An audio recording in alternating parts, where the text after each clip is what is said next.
대요리 문답은 크게 두 부분으로 구성이 되어 있다라고 얘기했습니다. 첫 번째는 무엇을 믿어야 하는가에 대한 얘기를 하고, 또 두 번째는 우리가 어떻게 살아야 하는가에 대한 얘기를 하고 있습니다.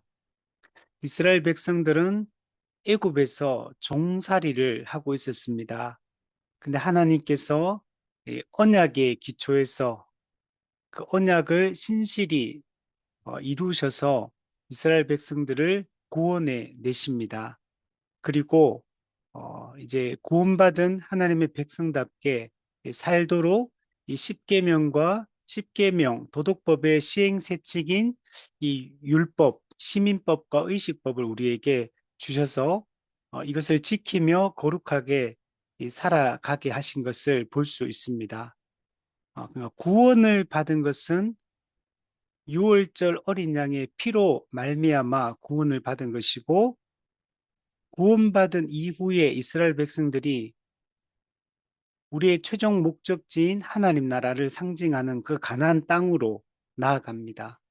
그리고 이 광야의 여정은 구원받은 하나님의 백성이 하나님 나라에 들어가기 전에 이 인생길, 이 현세의 삶을 상징하는 것이 이 광야 생활이라고 할 수 있고, 구원받, 유월절 어린 양의 피를 통과한 이후에 이제 가나안을 향하여 걸어가는 그 노정 중에 그 첫 시작점에 이 십계명과 이 시행 세칙을 주셔서 하나님의 백성들이 어떻게 살아야 하는지에 대한 그 구체적인 그 방법을 이 지시해 주고 있는 게 이 율법이다라고 얘기를 할 수 있습니다.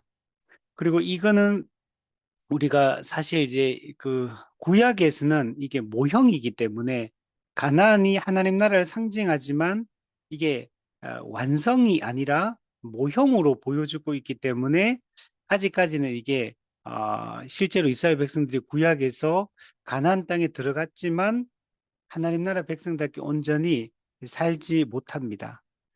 그래서 정말 그 완성된 하나님 나라에 이르기까지 하나님의 백성들이 이 율법에 순종하며 거룩하게 살아가야 될 것을 이 강조를 하고 있습니다. 저는 월요일마다 목회자들 모여서 성경 연구를 같이 하고 있는데 어제 저희가 레위기 3장 말씀을 우리가 성경 연구를 했었어요. 레위기는 이제 앞부분에 5대 제사에 대한 얘기들을 하고 있는데, 그 중에서 우리가 번제, 그다음 소제 공부하고, 어제는 이제 화목제에 대한 얘기를 이렇게 공부를 했었는데, 아주 레위기 3장이 은혜로운 그런 본문이다. 본문이더라고요. 엄청 은혜로운 본문이더라고요. 그래서 연구하고 같이 토론을 이렇게 하는데, 그 중에 아주 제 마음에 깊이 남았던 게 뭐냐면, 어, 화목제는 이 번제를 기초로 하고 있는 겁니다. 이 먼저 번제를 드림으로 온전히 제물을 불태워 하나님께 드림으로 우리의 속죄가 이루어지게 됩니다. 그러니까 번제는 이 두 가지 의미가 있거든요. 속죄의 의미가 있고 또 하나는 전적 헌신의 의미가 있는데, 기본적으로 번제는 속죄의 제사입니다. 그래서 속죄가 이루어지게 됩니다. 즉 우리로 따지면 유월절 어린 양 예수 그리스도의 죽음으로 말미암아 우리가 죄 사함을 받게 됩니다. 그래서 속죄가 이루어지게 됩니다. 그러니까 속죄가 이루어지면 어떻게 되냐면 하나님과의 관계가 회복하게 됩니다. 이것을 성경에서는 하나님과 화목하게 되었다라고 얘기합니다. 우리 이번 주 고난 주간을 거치고 있는데, 예수 그리스도의 그 십자가 죽음은 우리의 죄를 대신 짊어지는, 죄를 담당하는 죽음을 죽으시는 겁니다. 예수 그리스도가 우리 대신 형벌 대속적 죽음을 죽으셨기 때문에 우리가 죄 사함, 속죄가 이루어지게 되었고, 그러면 이제 구원받은 하나님의 백성이 이제 어떻게 살 수 있냐면 이제 거룩하게 살 수 있는 자가 되게 된 겁니다. 그래서 속죄가 이루어지니까 수직적으로 하나님과 우리의 관계가 회복되게 되고 하나님과의 관계가 회복이 되니까 수평적으로 인간과 인간 간의 관계도 회복되게 된 겁니다. 즉, 예수님의 십자가 이 사건은 두 가지 적대적 관계를 해결하는 그런 죽음이라고 할 수 있습니다. 죄로 말미암아 하나님과의 관계가 끊어졌는데 그 수직적 하나님과의 관계를 회복시키고 수직적 하나님과의 관계가 회복되니까 수평적 인간과 인간과의 관계도 회복되게 여러분 된 겁니다. 그래서 번제를 통해 속죄의 제사를 드렸으니까 그 결과 화목제, 하나님과 화목하게 된 자들은 하나님께 그 감사의 예배를 드릴 수밖에 없고 사람과 사람 사이는 같이 성도의 교제를 나눌 수 있는 이런 한몸된 관계가 되는 겁니다. 그래서 제사 중에 화목제 같은 경우는 이게 제사장도 그 제물을 먹고 그리고 그 제사자, 사람도 그 제물을 먹는 제사가 이 화목제거든요. 그래서 이게 아주 중요한 부분인 거예요. 번제의 기초에서 화목제, 화목제사를 드린다. 어, 그, 번제를 통해 속죄가 이루어졌기 때문에 이제는 하나님과의 화목함을 예배를 하나님을 예배함으로 그것을 드러내고 또 하나님 말씀에 순종함으로 드러내고 성도 서로 간에 교제를 나누고 한 몸 된 친교를 나눔으로 우리가 회복된 새로운 존재가 되었다는 걸 드러내게 됩니다. 그래서 그 화목제의 그 뭐 여러 가지 그 내용들이 많이 있는데 그 중에 보면 이런 게 있어요. 그 화목 제물을 이렇게 불태울 때 화제를 드리는데 어떻게 드리냐면 번제 그 물 위에다가 화목 제물을 올려가지고 불태워요. 그러니까 밑에 기초는 번제 물이 있고 그 위에다가 화목 제물을 올려가지고 같이 불태우는 거는 우리가 어떻게 하나님과 화목하게 되었고 또 수평적으로 우리가 어떻게 성도의 교제가 가능하게 되고 이웃 사랑이 가능하게 되었느냐.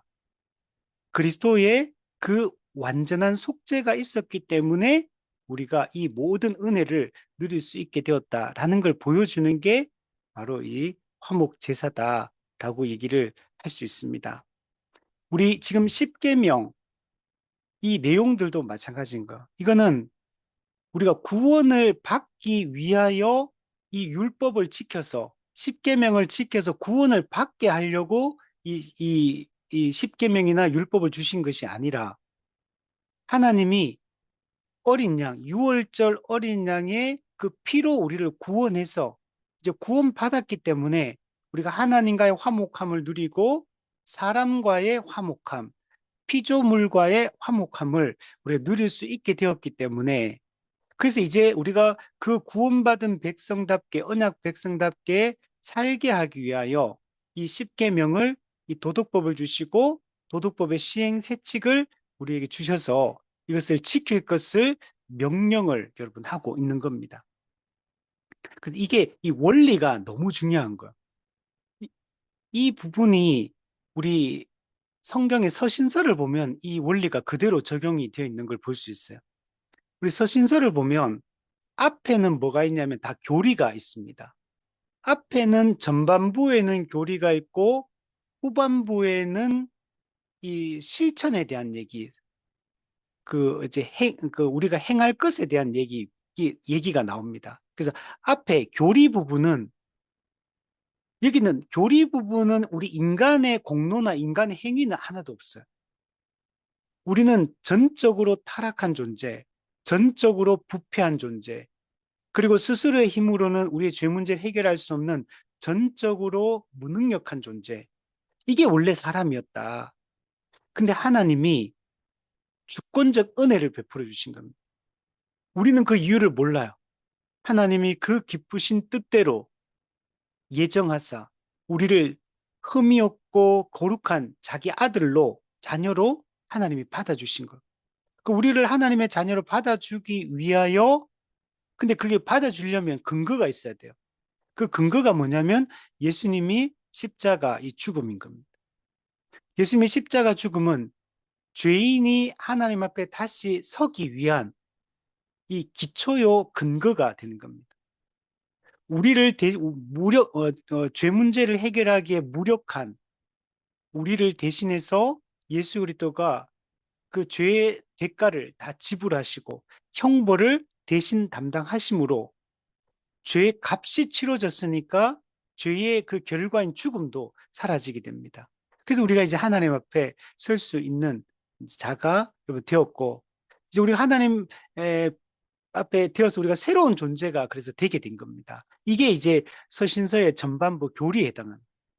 여기는 우리가 무엇을 했느냐에 대한 기록이 아니라 하나님이 우리를 위해서 무슨 일을 하셨는가에 대한 기록이고, 하나님의 하신 일의 기초에서 우리는 어떤 새로운 존재가 되었는가, 우리는 어떤 능력을 가진 존재가 되었는가를 설명하는 부분이 이게 교리에 해당하는 부분이고, 그리고 나서 서신서의 뒷부분은 다 어떻게 되냐면, 그러므로 이 접속사가 중요합니다. 그러므로 이제 우리에게 명령이 이제 주어지게 됩니다. 하나님의 은혜로 우리는 새로운 존재가 되었고, 그러므로 그 새로운 존재답게 이렇게 살아라라고 이렇게 명령을 하고 있는 겁니다. 만약 우리가 이미와 아직 사이에 있는 존재가 아니고 예수님의 십자가 사역으로 모든 것이 완벽하게 그냥 완성된다면 이런 명령이라는 게 따로 필요가 없어요. 우리가 새로운 존재가 되었기 때문에 자동적으로 그냥 거룩하게 살아갑니다. 근데 문제는 이미와 아직이라는 회복의 시작과 회복의 완성이라는 우리는 그 과도기적인 상태에 현재 머무르고 있습니다. 우리가 새로운 존재가 되었지만 아직 우리에겐 죄성이 남아있어요. 우리는 의인이 되었지만 아직 죄인입니다. 사탄의 나라가 무너지기 시작했지만 아직 완전히 무너지지 않았어요. 하나님의 나라가 이미 회복되었지만 완전히 회복되지 않았어요. 그래서 이미와 아직이라는 이런 종말론적 긴장 속에 살고 있기 때문에 하나님이 하신 일의 기초에서 우리가 새로운 존재가 되었지만 그러나 아직 우리가 신분적으로 법적으로는 우리가 새로운 존재가 되었지만 실제적으로는 실제 상태는 아직 죄성을 가지고 이 부패성을 가지고 살아가고 있고 우리가 살고 있는 이 환경, 이 세상 풍조도 여전히 악하고 또 그 배후에는 여전히 마귀가 활동을 아직 하고 있습니다. 마귀가 우리를 영적으로 신자를 택한 자들을 장악하고 지배하고 다시 멸망에 이르게 할 수는 없어요.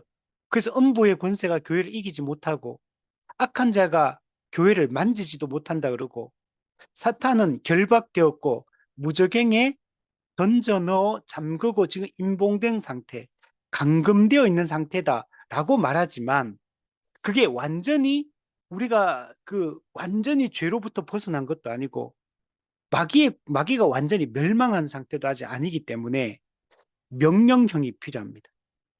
새로운 존재가 되었다. 새로운 존재가 되게 한 건 하나님 하신 거고.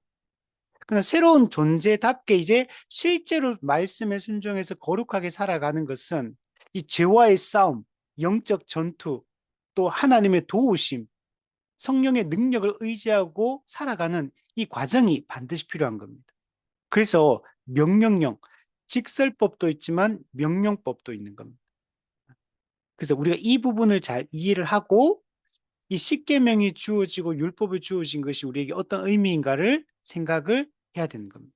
그래서 이런 차원에서 우리가 이 구원받은 하나님의 백성이 어떻게 살아가야 되는가에 대한 그 구체적인 지시가 우리에게 주어지고 있다라고 말할 수 있습니다. 우리 율법의 기능에 대한 얘기를 예전에 했었는데 율법으로 말미암지 않고는 죄를 깨달을 수 없습니다. 전적으로 부패하고 타락했기 때문에 인간은 스스로 내가 영원한 멸망을 받기에 합당한 죄인이라는 사실을 인식하지 못합니다. 전적으로 부패했기 때문에 내가 전적으로 영원한 멸망에 처해져야 될 죄인이란 사실을 우선 인식을 우선 못해요. 오직 율법만이 그걸 알려줍니다. 오직 율법에 기록된 하나님의 말씀에 비추어 보지 않고는 내가 얼마나 큰 죄인이고 영원히 지옥 가서 형벌을 받아도 할 말이 없는 그런 죄인이라는 사실을 우리가 다른 것으로 인식할 수 없어. 그래서 율법이 죄를 깨닫게 한다. 그럼 이 율법은 두 번째 기능이 뭐냐면 우리를 그리스도께 인도하는 초등교사의 역할을 합니다. 죄를 깨닫게 한 다음에 우리의 구원자의 필요성을 느끼게 하고 스스로의 힘으로는 죄 문제 해결할 수 없다는 사실을 깨닫게 하고 난 이후에 율법은 누가 구원자인지 누가 메시아인지 지시하고 알려주는 역할을 하는 겁니다. 이것을 율법의 제2 기능, 그리스도께 인도하는 초등교사, 옛날에는 몽학선생 이렇게 표현했죠. 그러니까 일종의 가이드 역할을 합니다. 안내자 역할을 해요. 그러나 율법 그 자체가 우리 죄 문제를 해결해 주지는 못해요. 율법은 우리의 죄 문제를 해결할 수 있는 메시아에게, 그리스도에게 안내해서 그분을 만날 수 있도록 돕는 역할을 하는 거지, 율법 자체가 죄를 해결해 줄 수는 없는 겁니다. 그래서 율법은 우리를 그리스도께 인도한다. 이렇게 얘기를 할 수 있고, 세 번째, 그러면 우리가 그리스도를 만나면 끝나느냐? 예수님을 만나고 우리가 죄 사함을 받으면 그냥 끝, 이제 천국 바로 직행 이렇게 되는 게 아니라 우리 이 땅을 아직 살아가야 돼요. 여전히 부패성을 가진 상태에서 아직 여전히 악한 이 세상 풍조 속에서 여전히 사탄이 활동하고 있는 이런 현세에서 우리는 이 세상에서 살아야 됩니다. 그래서 우리에게는 구원받은 하나님 백성답게 살아가야 될 이제 요구되는 의무가 있는데, 그렇게 하기 위해서 율법이 우리를 그리스도께 인도한 다음에 그리스도는 다시 우리를 어떻게 하냐면 우리를 다시 율법에게 보내는 역할을 또다시 합니다. 율법은 우리를 그리스도께 인도하고 그리스도는 다시 우리를 율법으로 보내게 됩니다. 그래서 구원받은 성도에게도 율법이 반드시 필요한 거. 왜냐하면 구원받은 백성답게 사는 것이 어떤 건지 알아야 되잖아요. 율법이 그것을 가르쳐 주고 있는 거. 율법은 구원을 받게 하려고 주신 게 아니라 구원받은 백성이 어떻게 살아야 하는지를 알려주는 법이 율법이기 때문에 우리는 다시 율법에게 가야 되는 겁니다. 그래서 사도 바울도 이 율법과 복음에 대한 얘기를 하면서 사람들이 오해를 하는 거죠. 이제 우리가 복음을 만나고 그리스도를 만났으니까 율법은 더 이상 필요 없는 것이 아니냐. 율법은 효용을 다한 것이 아니냐. 율법은 폐기되고 처분돼야 되는 게 아니냐. 이렇게 생각을 했는데, 그래서 바울이 얘기죠. 율법이 복음과 반대되는 것이냐. 그럴 수 없느니라. 네. 오히려 율법은 우리가 그리스도인으로서 그리스도인답게 살아가는데 소용되고 더더욱 더 필요한 것이다 라고 말할 수 있어요. 그래서 오늘날 우리가 복음을 잘 배우고 복음을 체계적으로 객관적으로 깊이 있게 우리가 공부하고 알아가는 게 매우 중요합니다. 그래서 우리가 일부에서부터 믿어야 할 것에 대한 그 내용들, 삼위 하나님에 대해서, 그 삼위 하나님 하신 일에 대해서, 그 결과에 대해서, 우리의 존재의 변화에 대해서, 우리가 가진 능력에 대해서, 우리에게 주어진 약속에 대해서 우리가 잘 배우는 것들이 매우 필요합니다. 근데 다시 우리는 이제 율법에 주목해야 돼요. 율법을 깊이 있게 들여다보고 율법의 이런 내용들이 우리 어떤 의미를 가지고 하나님 어떤 의도로 이것을 말씀하고 있는지를 깊이 우리가 살필 필요가 있습니다. 근데 생각만큼 우리가 율법 그 자체를 깊이 연구하고 살피지 않는 게 오늘 우리의 문제인 겁니다. 사실 이걸 더 적극적으로 율법을 가르치고 율법의 세부적인 항목들이 이게 어떤 의미로 하나님이 어떤 의도와 정신을 품고 이걸 우리에게 주시고 명령하셨는가를 생각하고 율법 연구를 우리가 많이 해야 됩니다. 그래야지만 하나님의 백성답게 살아가는 것이 무엇인지를 우리가 바르게 알 수 있습니다. 그래서 기본적으로 교회에서 이 십계명 같은 경우는 그래도 각 교회에서 좀 열심히 가르치는 이 분들이 많이 있습니다. 또 뭐 출애굽기나 신명기에 이게 십계명 자체가 있다 보니까 이게 강해를 신명기나 출애굽기 강해를 하다 보면 자연스럽게 이 본문을 다루게 되기 때문에 이걸 가르치지만 율법의 시행 세칙들 같은 경우는 사실은 적극적으로 저 출애굽기부터 시작해서 레위기 또 민수기 신명기 이 모세 오경을 깊이 있게 본문 연구를 하면서 이 율법의 내용들을 살필 필요가 있고 또 이 율법의 근본 정신들을 예수님께서 산상수훈을 통해서 이걸 또 재해석을 해준 겁니다. 그래서 이 본래적 그 율법의 의미들을 예수님께서 산상수훈을 통해서 그 기본 의미들을 이제 알려줬기 때문에 우리가 신약의 기초에서 구약의 율법들을 우리가 깊이 연구하고 다룰 필요가 있다. 그래서 우리가 이 율법 공부의 중요성을 우리가 깊이 인식하고 특히 그 중에서 십계명은 이 오고 오는 모든 시대에 통용되는 이 도덕법이기 때문에 이 십계명 같은 경우는 더더욱 더 열심히 가르치고 우리의 삶의 원리를 여기서 발견하는 것이 매우 중요합니다. 우리 지난주 첫 번째는 우리 1계명에 대한 얘기였어요. 1계명은 10계명 전체에 가장 기초가 되고 또 가장 중요한 계명이다라고 얘기할 수 있습니다. 1부터 4까지 하나님에 대한 의무, 5부터 10까지 사람에 대한 의무. 그래서 이 하나님 사랑, 이웃 사랑 이것을 우리가 잘 이해할 필요가 있고 1계명에서는 예배의 대상, 우리가 예배 드려야 될 분은 누구냐? 유일하게 오직 성경에 그 하나님밖에 없다라는 얘기를 우리 지난 시간에 했습니다. 그래서 1계명은 기본적으로 나 외에는 다른 신이 없다.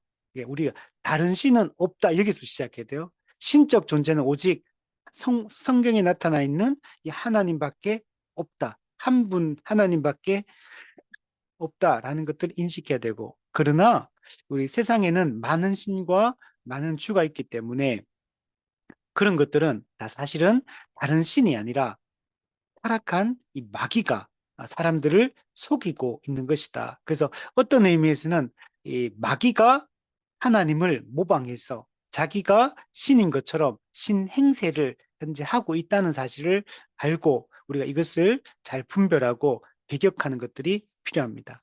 특별히 하나님께서는 출애굽기에서 10가지 재앙을 통해서 애굽 신을 초토화시키는데 그것을 통해서 이 세상에 인간이 만드는 이 신들이 얼마나 무력하고 무기력한 존재들이고 아무것도 아닌 존재고 또 그 신이 이 가짜 신, 거짓 신이라는 사실들을 그 정체를 폭로하는 역할들을 합니다. 그래서 하나님만이 오직 예배의 대상이신 유일한 하나님이고 그리고 그 하나님은 또 뭐 이단들이 말하는 그 하나님이 아니라 성경이 말하는 그 하나님이에요. 그래서 우리가 이 삼위일체를 깊이 연구할 필요가 있습니다. 그리고 성부, 성자, 성령의 인격과 사역에 대한 이 내용들을 본문 연구를 통해 깊이 있게 우리가 살필 필요가 있고 성경 전체적으로 신구약 전체적으로 삼위 하나님이 어떤 분인지 우리가 이런 교리와 신학을 통해서 이 정립된 이 가르침들을 마음에 잘 새기는 게 필요합니다.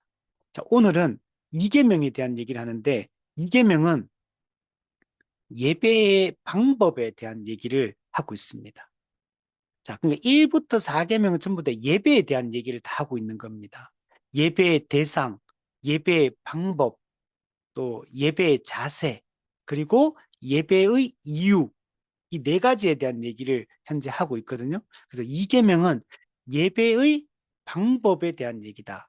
핵심은 뭐냐면 형상으로 예배하지 말라. 이게 첫 번째. 이걸 반대로 뒤집으면 그럼 어떻게 예배해야 되느냐? 말씀으로 예배해라. 이게 예배의 방법이에요.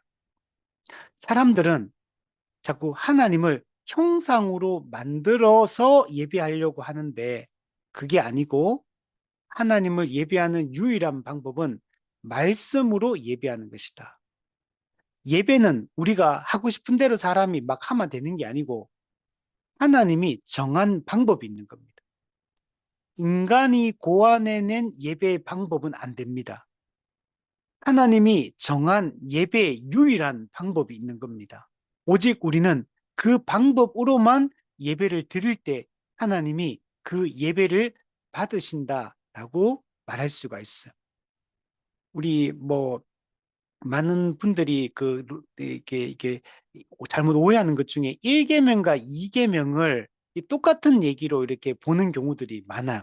근데 1계명도 다른 신을 섬기지 말라 이 얘기고 2계명도 그 어떤 너를 위하여 우상을 만들지 말라, 형상을 만들지 말라 그러니까 1계명이나 2계명이나 둘 다 다른 신을 섬기지 말고 하나님만 섬기라. 이 똑같은 얘기 아니냐.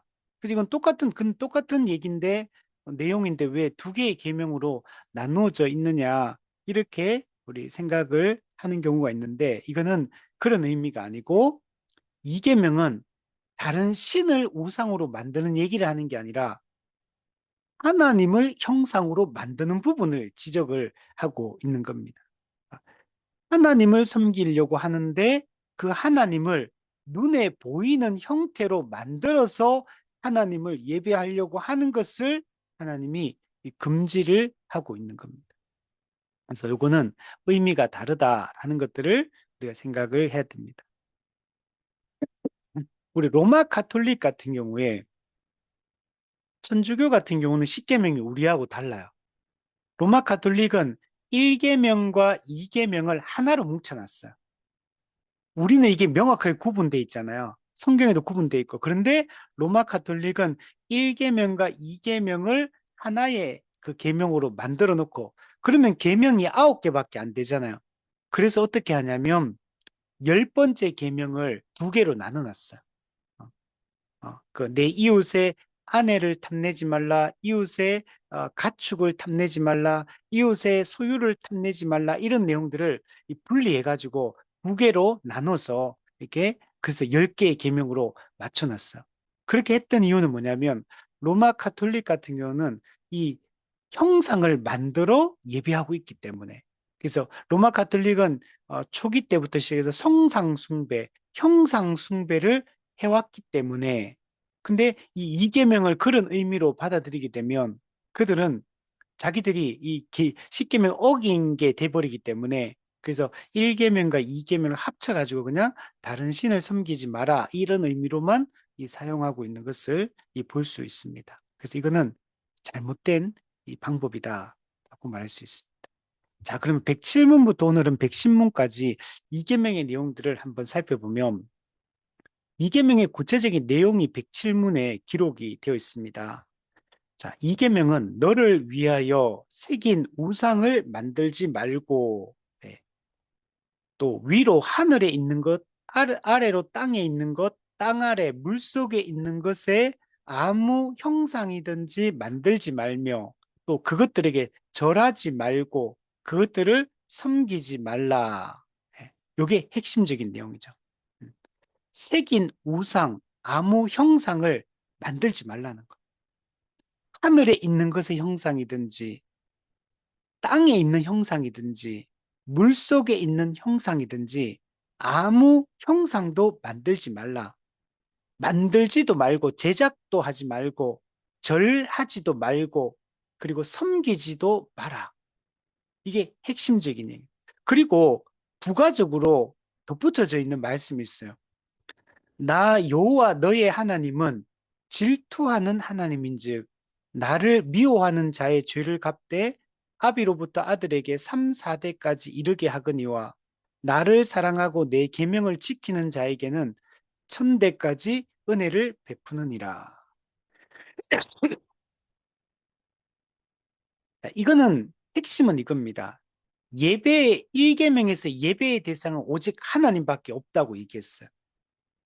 그래서 그 예배의 대상이신 하나님을 가시적으로 눈에 보이는 형태로 만들어서 그 하나님을 예배하지 말고 그분을 의지하지 말라 이렇게 얘기하는 거예요. 타락한 인간은 어떤 속성을 있냐면 하나님을, 신을 눈에 보이는 형태로 가지고 싶어요. 눈에 보이는 하나님께 절하고 눈에 보이는 하나님을 의지하고 싶은 이런 마음을 타락한 인간은 가지고 있습니다. 타락한 인간은 보이지 않는 것을 의지하고 보이지 않는 것을 믿고 하는 게 이게 불편하고 어색하고 이게 힘들어요. 이게 잘 안 돼. 그래서 자꾸 사람은 눈에 보이는 형태로 그 신을 만들고 그 신을 의지하고 살아가려고 하는 이런 속성을 가지고 있는 겁니다. 그래서 눈에 안 보이면 불안하기 때문에 두렵기 때문에 그래서 신이 눈에 보여야 되는 거. 이 대표적으로 이런 모습을 구약에 보면 출애굽기 32장에 보면 이스라엘 백성들이 시내산에서 모세가 하나님을 만나 시내산 꼭대기로 올라가서 내려오지를 않는 거예요. 하멍차산 거. 그러니까 백성들이 점점 이제 그 하나님은 모세는 아무 소식도 없고 내려올 생각도 없고 도대체 죽었는지 살았는지 알 수가 없는 겁니다. 그러니까 백성들이 점점 두려워지는 거죠. 불안해지는 거죠. 그래서 아론에게 찾아와가지고 그 이스라엘 백성들이 출애굽할 때 애굽 사람들이 그 하나님의 뜻 가운데 그 은금 물품들을 준 게 있거든. 금, 뭐 이런 것들을 이게 선물들을 많이 줘가지고 출애굽할 때 내보내게 됩니다. 하나님 뜻 가운데 그때 가지고 왔던 그 금, 이런 폐물들을 다 끌어모아가지고 가지고 와가 아론한테 가지고 와가지고 도대체 우리의 인도자인 모세는 죽었는지 살았는지 아무 강간무소식이다. 그러면서 이 자기들의 그 두려움을 이렇게 표현하면서 아론에게 우리를 출애굽시킨 그 하나님을 만들어 달라고 이렇게 요구를 했고 그래서 그 금송아지를 만들게 됩니다. 근데 그 금송아지를 신으로 섬기려고 금송아지를 만든 게 아니고 그들을 출애굽시킨 그 하나님을 금송아지 형상으로 만들어서 섬기고 있는 겁니다. 그럼 왜 송아지로 만들었느냐? 그들이 애굽에 살면서 그들이 봤던 게 그거였거든요. 애굽의 그 노예의 흔적들, 노예 생활하면서 그들의 정신이 온전치를 못했어요. 그래서 애굽 사람들의 그 풍속과 애굽 사람들의 그 문화와 애굽 사람들의 그 습성들을 이스라엘 백성들이 몸에 배어 있는 거예요. 그 형태가 그 애굽 사람들이 눈에 보이는 형태로 신을 만들어가 섬기는 그 우상숭배 흔적들을 가지고 있고, 그래서 지금 여기서도 동일하게 그, 그 노예 근성들이 그대로 이렇게 투영이 되어서 지금 여기서 나타나고 있고, 그 세속 문화의 그 영향들이 나타나서 그래서 보이는 형태로 그 신을 만들려고 하는 거예요. 나중에 보면 이거 똑같은 건 아니지만 그, 그 왕정시대가 직전 사사시대 그 말기에 보면 우리도 이방민족 좀 왕 세워달라 뭐 이러잖아요. 하나님이 그들의 신인데 눈에 보이지 않는 그 하나님을 믿고 의지하고 살아가면 되는데 그분이 주신 이 말씀의 율법에 순종하며 살아가면 안전하고 그 하나님의 보호하신 가운데 풍요로움을 누리며 살 수 있는데 하나님이 눈에 안 보이니까 우리도 이방 민족들처럼 눈에 보이는 왕을 세워달라고 인간 왕을 세워달라고 그들이 그 인간 왕이 우리를 보호해주고 우리를 통치하고 우리의 필요를 채워주고 우리를 인도해주고 이렇게 해달라고 요구하잖아요. 그러니까 사람은 자꾸 눈에 보이는 걸 자꾸 원해요. 자꾸 의지할 대상. 우리도 오늘날에도 마찬가지죠. 힘들고 어려운 일이 있을 때 보이지 않는 그 하나님. 그러나 그저 성경에 명백하게 기록되어 있고 말씀하신 하나님, 우리 삶에 역사하신 하나님, 그 증거들로 성경에 가득하잖아요. 그럼 우리는 그 하나님을 히브리서 11장 말씀처럼 바라는 것들의 실체요. 보이지 않는 것의 확실한 그 증거가 되는 믿음으로 그 말씀을 붙들고 기록된 말씀을 통해서 그 하나님과 교제하고 그 하나님의 보호와 인도를 확신하고 그분을 의지하고 우리가 살아가야 되는데 사람은 그렇지 않은 거야. 자꾸 보이는 형태로 만들어서 우리를 보호해 주기를 원하고 있는 겁니다. 여기서도 동일하게 이런 현상들이 일어나고 있는 것을 볼 수가 있습니다. 그러나 이 보이는 하나님을 보이는 형태로 내 옆에 딱 두면은 우리가 하나님을 잘 믿을 것 같지만 타락한 인간은 그렇지가 못합니다. 타락한 인간이 이 하나님을 눈에 보이는 형태로 만드는 이유는 뭐냐면 그 신을 조종하려고 하는 거예요. 나를 위해서 그 신을 조종하고 내가 그 신을 이용해서 내 탐욕을 채우고 내 필요를 채우고 그러니까 나를 위하여 내 불안을, 내 두려움을 제거하고 내 필요를 채우고 이런 나를 위한 목적으로 보이는 형태로 하나님을 만들어내려고 하는 겁니다. 여러분, 이 형상이라는 것은 인간의 탐욕이 투영되어 있는 존재에 불과한 거예요. 이 하나님을 금송아지로 만들고 하나님을 어떤 눈에 보이는 형태로 만들 때 그 보이는 형태로 만들어진 그 신은 성경이 보여주는 그 하나님이 아니에요. 성경의 하나님이 아니야. 성경에 기록되어 있는 그분의 성품과 그분의 존재와 그분의 속성과 그분의 사역과 그분의 인격과 그것이 고스란히 그 형상에 담기지가 않아요.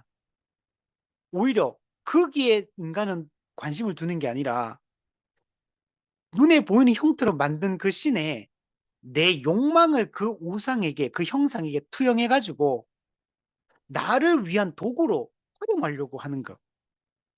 목적 자체가 그 성경의 하나님을 예배하고 그 성경의 하나님께 영광을 돌리고 그 하나님을 영원토록 즐거워하는 데 목적이 있는 게 아니라 나를 위하여 이 형상을 만들어서 내 필요를 채우는 도구로 신을 조종하며 살려고 하는 겁니다. 그래서 여러분 이계명에 보면 우상을 만들 때 그 목적을 뚜렷하게 설명해요. 너를 위하여 새긴 우상을 만들지 말고 우상을 만든 목적이 하나님을 예배하려고 하는 목적이 아니에요. 하나님께 영광을 돌리려고 하는 목적이 아닙니다. 자기를 위하여 만드는 것. 그래서 우상숭배는 이 형상은 자기 탐욕을 이게 내포하고 있고, 즉 자기 숭배를 하는 거지 하나님 숭배를 하려고 하는 게 아니라는 사실을 명백하게 여러분 보여주고 있는 겁니다. 여러분, 크신 하나님을 작은 용기에 담아낼 수가 없어요. 무한하신 하나님을 유한한 피조물의 형태로 담아낼 수가 없는 겁니다. 무한하신 하나님을 유한한 물질에 가두는 순간 그 하나님은 왜곡되고 변질되게 됩니다.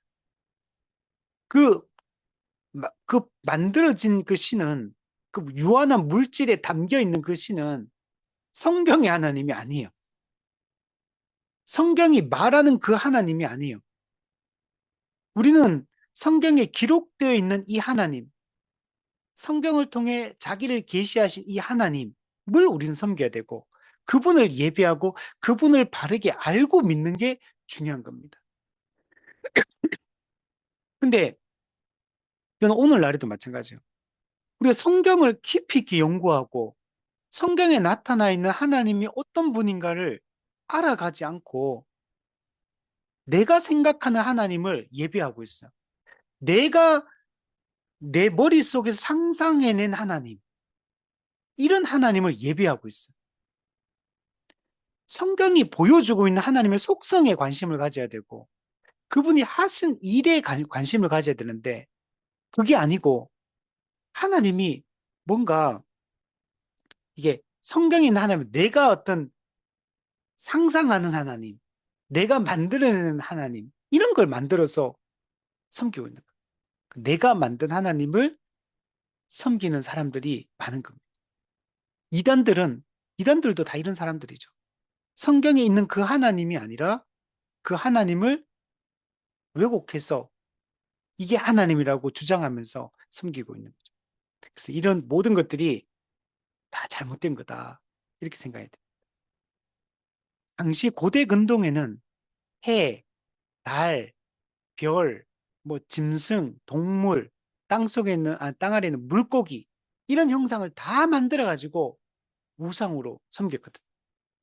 그 당시에는 전부 다 뭔가 우상이라는 게 만들어진 형태가 다 있어. 어떤 모양을 띠고 이렇게 만들거든. 그 사도행전에도 보면 그 아테네 사람들이 아데미 여신을 만드는데 이 아데미 여신은 이 다산, 풍요 이런 것들의 상징이거든.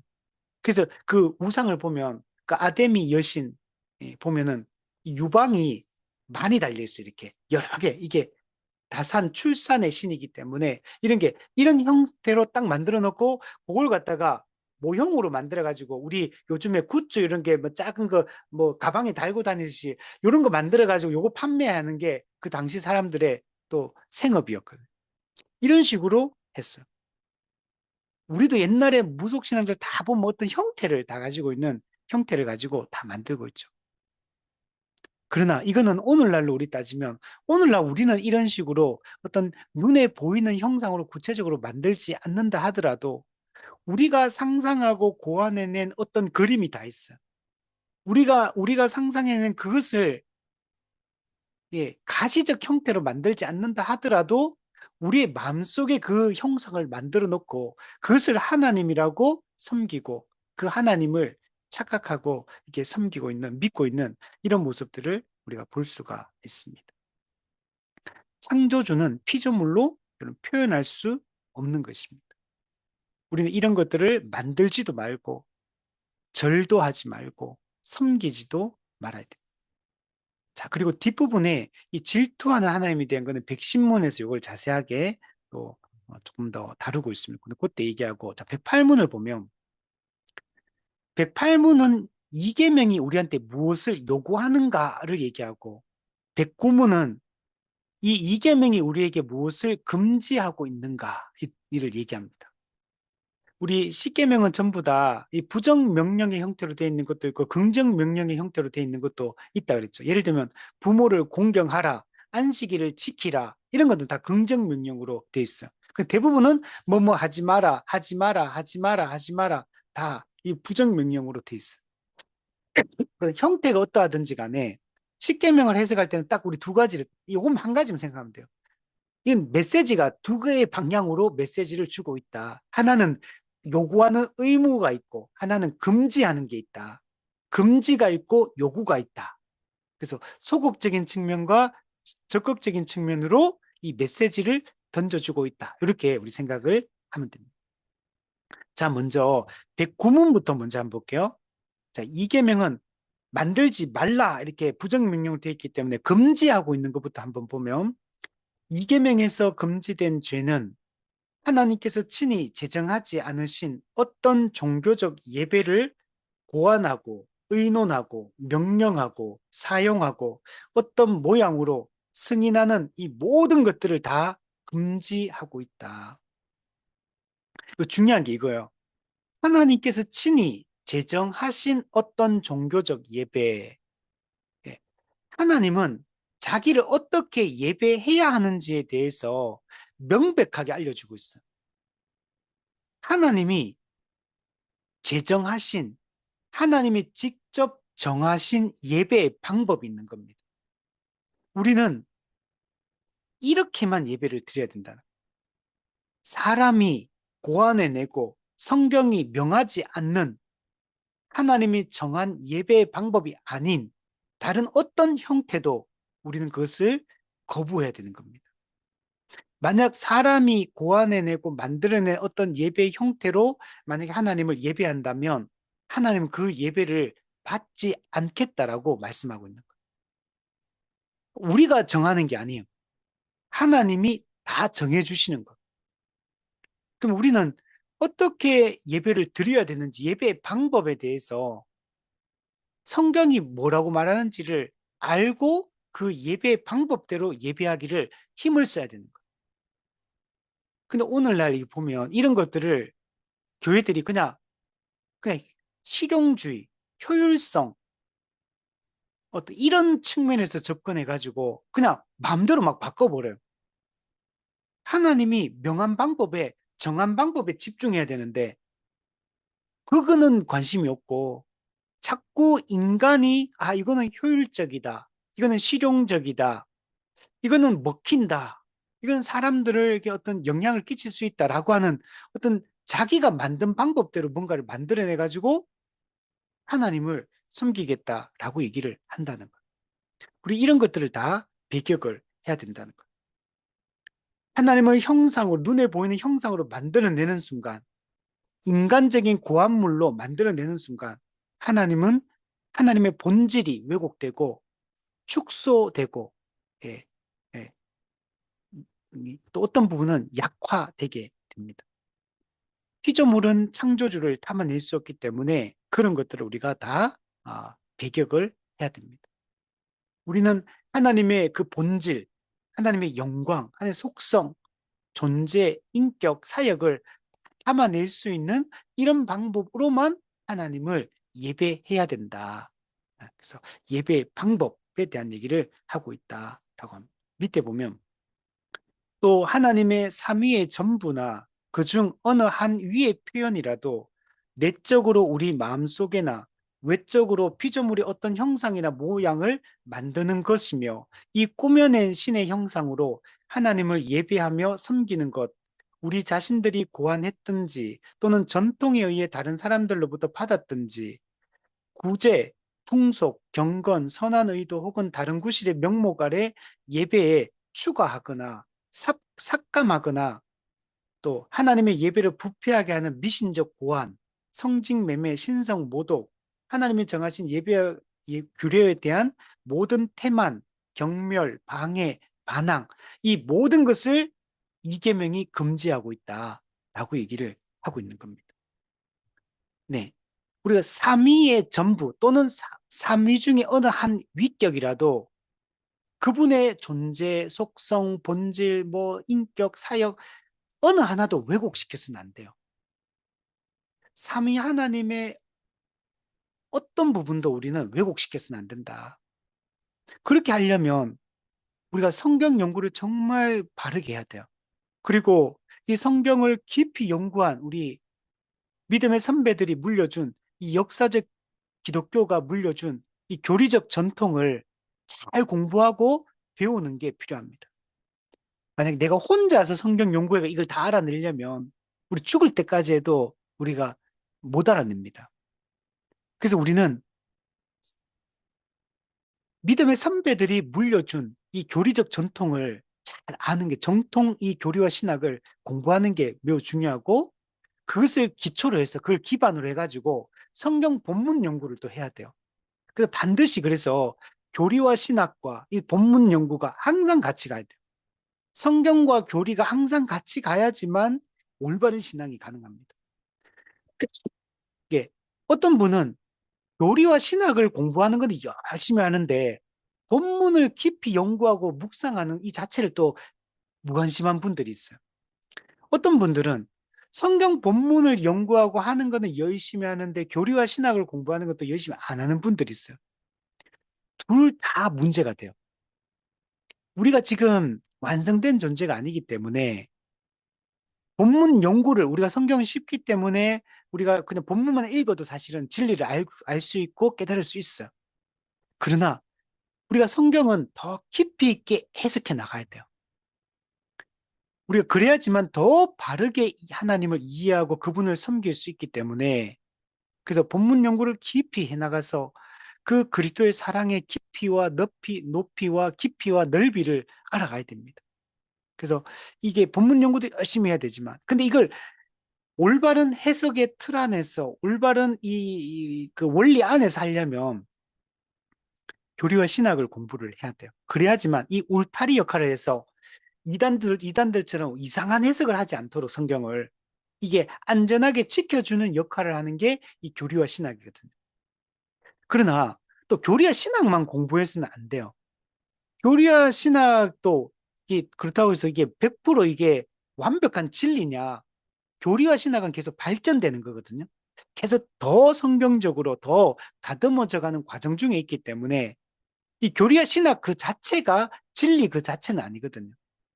그래서 우리 본문, 성경에 기록된 말씀 그 자체가 진리고, 우리 기록된 말씀을 근거해서 이 교리와 신학이 바른지 바르지 않는지를 다시 점검하고 확인하는 과정을, 정말 이 교리와 신학이 이 본문에 근거한, 본문의 전체적인 오직 성경 전체 성경의 원리에 기초해서 올바른지 통일성 있는 해석인지를 판단하는 이 작업들, 그리고 근거들을 살피는 작업들을 반드시 해야 되는 겁니다. 그래서 이 두 가지가 같이 가야지만 올바른 하나님을 알고 예비할 수 우리가 있게 되는 겁니다. 그래서 삼위 하나님의 어떤 부분도 왜곡되어서는 안 된다. 그래서 우리가 사도신경에 보시면 성부, 성자, 성령에 대한 신앙 고백이에요. 사도신경은 성부 하나님과 창조, 성자 예수님과 구속, 성령 하나님과 성화, 이 세 가지에 대한 얘기를 하는 게 사도신경이에요. 사도신경은 사도적 가르침의 핵심 고백이잖아요. 신앙 고백이에요. 근데 신앙 고백의 핵심은 뭐냐? 삼위 하나님에 대한 신앙 고백을 하고 있는 거예요. 요걸 갖다가 이제 뭐 좀 나누어서 설명하는 분들 같은 경우는 성령 하나님의 이 성화 사역 같은 경우에 그 결과가 교회이기 때문에 성령의 인격과 사역 플러스 교회가 어떤 존재인지에 대한 이 교회에 대한 신앙 고백으로 나눠서 네 가지로 설명하는 분들도 있어요.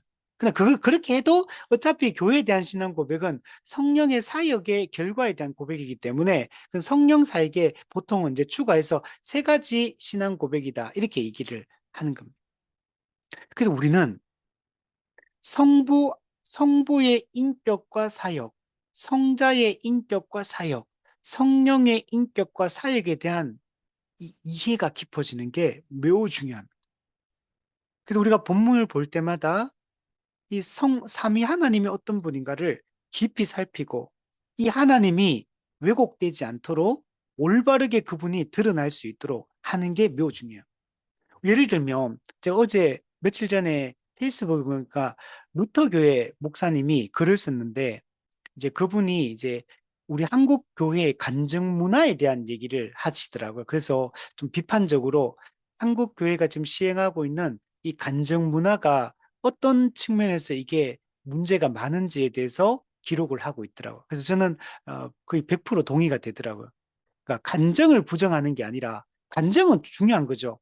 하나님이 우리에게 베풀어 주신 은혜에 대한 신앙 고백을 하는 거니까 교회에서 간증을 그러니까 이 여기서 말하는 간증은 올바른 간증, 아, 바른 간증. 이거는 사실은 교회 안에서 많이 하는 게 좋고 성도들끼리도 내가 받은 은혜, 내가 또 하나님 앞에서 또 살아가면서 이 경험한 것들을 나누는 거는 우리의 신앙을 고취시키는데 매우 중요한 요소예요, 사실은. 그죠? 그래서 이게 전도의 아주 중요한 도구가 되기도 하고 또 나의 신앙을 또 이렇게 어떻게 보면 간증을 하면서 다시 내 인생을 돌아보면서 하나님의 은혜를 곱씹고 되새김하는 이런 좋은 효과가 있거든요. 또 다른 사람의 영혼에 좋은 또 영향을 끼칠 수도 있고. 그러나 현재 한국 교회가 하고 있는 이런 간증 문화, 이 형태들은 매우 왜곡되어 있고 잘못되어 있다. 이런 얘기를 하더라고요. 그래서 우리는 삼위 하나님에 대한 올바른 이해와 또 이것에 대한 이 고백들을 하는 것들이 중요하고 그 하나님의 존재에 걸맞게 우리가 그분을 예배하는 게 중요합니다. 근데 여기 보면 내적으로 외적으로 해야겠죠. 그러니까 삼위 하나님을 우리가 왜곡시킬 때 내적으로도 왜곡시킬 수 있는 거예요. 외적으로도 왜곡시킬 수 있는 거예요. 그러니까 외적으로 왜곡시키는 어떤 형상을 만드는 부분만 문제가 되는 게 아니고 내적으로 형상을 눈에 보이게 안 만든다 하더라도 내적으로 내 마음속에 삼위 하나님을 왜곡시켜서 그분을 믿거나 섬길 수 있는 겁니다. 우리 간증을 할 때도 나는 막 은혜 받았다고 막 간증을 하는데 그가 이해하고 있는 그 하나님이 성경에 말하는 하나님의 성품과 정말 어떨 때는 정반대되는 얘기들 그런 얘기도 막 간증해서 막 하거든요. 그냥 내가 하나님은 이런 분이야 라고 그냥 규정해 놓고 그냥 막 자기가 막 말해요. 그건 하나님이 하신 일이 아니거든요. 또 막 이런 것도 막 요즘엔 신사도 운동에서 막 새로운 사도가 있다, 새로운 선지자가 있다. 오늘날도 하나님 우리에게 계시의 말씀을 특정한 누군가를 통해서 말씀해 주신다. 이렇게 말하면서 막 자기가 하나님 말씀 받았다고 막 이런 말들 막 하잖아요. 얼마나 이런 말들 많이 합니까? 제가 기도하다가 하나님 말씀을 받았다 그러고 막 환상 중에 말씀을 읽는 중에 이 말씀의 의미를 하나님께서 이 말씀을 열어주셨다. 이 말씀 의미를 여러분, 그거는 그냥 성령이 조명해 주시는 것들을 그냥 직통 계시해 주는 것처럼 이렇게 표현하고 막 말하고 특별한 뭔가를 새로운 계시 받은 것처럼 이런 식으로 표현하는 분이 너무 많아요. 아주 잘못된 이 형태들이고 이미 계시가 완성됐는데 뭘 더 계시를 주고 뭐 직통 계시를 받고 새로운 사도가 있고 사도직은 그 초대교회 때 성경이 기록되는 과정 속에서 끝난 거예요, 그거는. 지금은 사도직이 계승되는 게 아니고 사도적 가르침이 계승되고 있는데 사도직이 계승되고 있다고 지금 말하고 그런 새로운 계시가 주어지고 있다고 이렇게 말을 하니까 그러면서 하나님에 대해서 하나님이 이런 분인 것처럼 막 이렇게 막 말하잖아요. 또 뭐 이런 분도 좀 죽었다가 살아나가 막 책 쓰고 이런 분도 많잖아요. 그럼 하나님은 죽었다가 살려서 다시 책 쓰게 하고 하지 않습니다. 죽은 영혼이 어떻게 돌아와요? 구약 성경에서 그런 초혼술 이런 것들 얼마나 잘못된 점들을 지적을 하는데 죽은 영혼이 어떻게 돌아와요? 죽으면 신자든 불신자 영혼과 몸이 분리되고 신자의 영혼은 곧바로 이 파라다이스 낙원으로 올라가고 불신자의 영혼은 곧바로 하데스 음부로 내려가는데 무슨 그 죽은 영혼이 어떻게 돌아옵니까? 그죠? 예. 근데도 그런 게 하나님이 그렇게 했는 것처럼 버젓이 그런 얘기들이 유통이 되고 사람들은 거기 영향을 받고 막 은혜롭다고 말하고 이렇게 한다는 거. 그게 전부 다 성경에서 말하는 하나님의 인격과 사역을 왜곡시키는 형태들이거든. 이런 것들 다 조심을 해야 됩니다. 그러니까 내적으로 이런 것들을 이런 하나님으로 이미지화하는 거, 하나님을 내 마음대로 그려내는 거 이런 것도 안 되고 눈에 보이는 형태로 만드는 것도 다 안 돼요. 이건 전부 다 하나님이 자기를 드러낸 게 아니고 인간이 하나님을 꾸며낸 거예요. 꾸며낸 신의 형상인 거. 자기 욕망이 투영돼서 자기가 만들어낸 신인 겁니다. 이런 식으로 하나님을 예배하거나 섬길 때 하나님은 그것을 우상숭배, 그것을 또 받지 않으신 겁니다. 우리 자신들이 고안했든지, 네. 우리가 고안했네요. 여러분, 교회사를 보면요. 성경에서 우리가 보여주는 성경에서 하나님이 정한 방법으로서 행하는 것들이 있고 그렇지 않은 전통들이 있거든요. 우리 예수님이 유대인들을 바리새인들 그 장로들의 전통을 책망할 때는 그는 왜곡된 전통을 얘기하는 거. 근데 전통이라는 게 다 나쁜 게 아니에요. 하나님이 정한 예배의 방법으로서의 전통이 있어요. 그 전통이 2000년 교회사 가운데 지금까지 내려오고 있는 것들이 있거든요. 그거는 좋은 거예요, 그거는. 성경에 기초한 올바른 전통과 성경에 기초하지 않은 인간이 고안해낸 전통을 구분을 해야 되는 거야. 그러니까 전통 그러면 다 나쁜 거라고 생각하고 그래서 오늘 우리 현대 교회가 어떻게 했냐면 이 신복음주의 영향 아래 이 마케팅 교회가 등장해가지고 구도자 중심 예배, 뭐 열린 예배 그러면서 교회 문턱을 낮춰야 된다.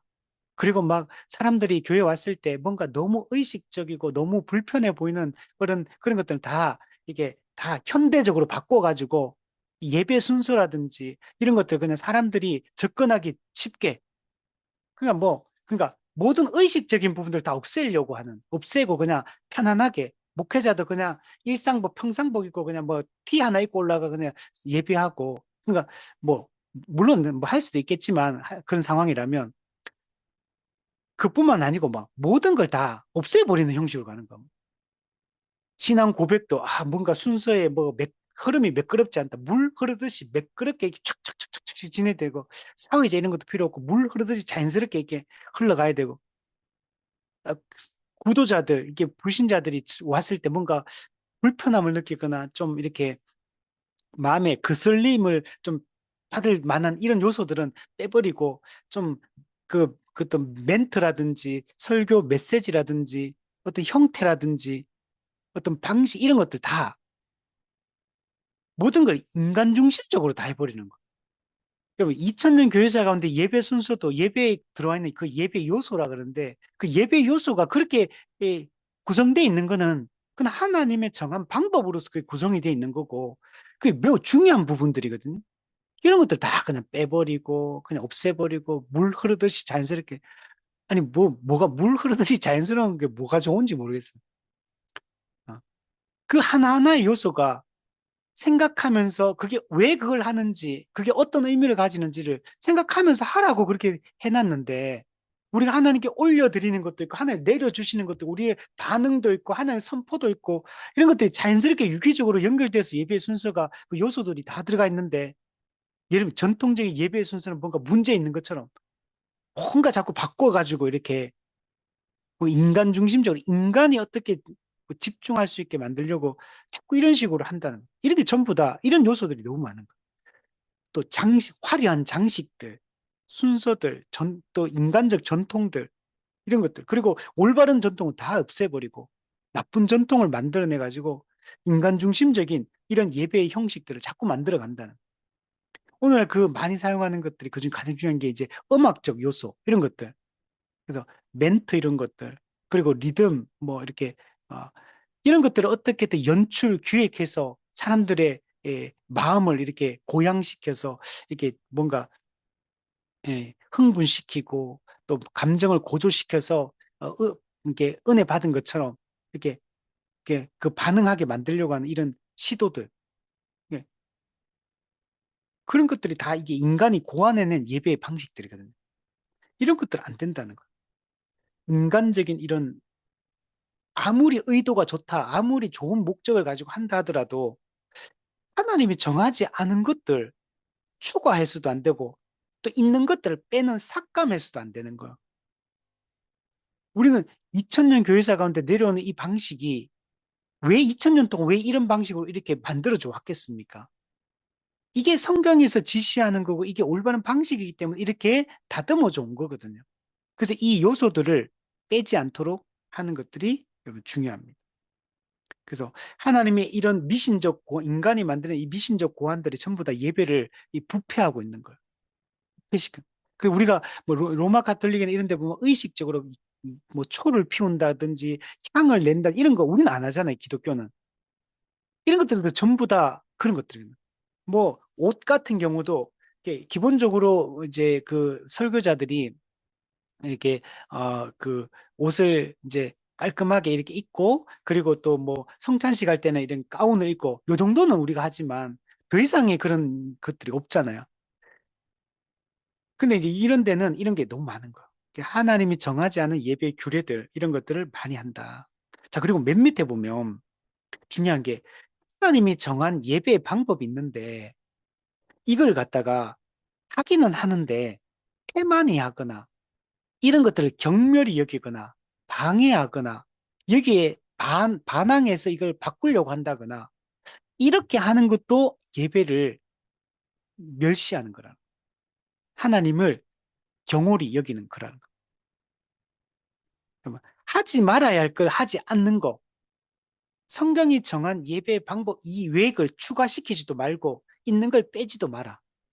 근데 있는 걸 하기는 하더라도 정말 그것의 의미를 알고 바른 마음으로 참여해야 된다. 이런 것들을 태만히 하거나 경멸히 해서도 안 된다. 함부로 해서도 안 된다. 라고 말할 수 있는. 그래서 중요한 거는 하나님이 정하지 않은 예배를 추가시키지 마라. 하나님이 정하지 않은 예배의 방법으로 하나님을 예배하려고 하지 마라. 우리는 하나님이 정한 예배의 방법으로만 예배해라. 이게 이계명에서 가장 중요한 부분이다라고 말할 수 있어요. 자, 그러면 이계명에서 요구된 의무는 뭐냐? 자, 그럼 어떻게 예배하는 게 올바른 예배의 방법인가를 말해줍니다. 108문에 보면 이계명에서 요구된 의무는 하나님께서 자기 말씀 가운데 제정하신 종교적 예배와 규례를 받아 준수하고 그리고 이걸 순전하게 그리고 전적으로 이렇게 지키는 걸 우리는 올바른 예배라고 한다는 겁니다. 자, 그게 어떤 건지 밑에 설명해줘요. 특히 그리스도의 그리스도의 이름으로 드리는 기도와 감사.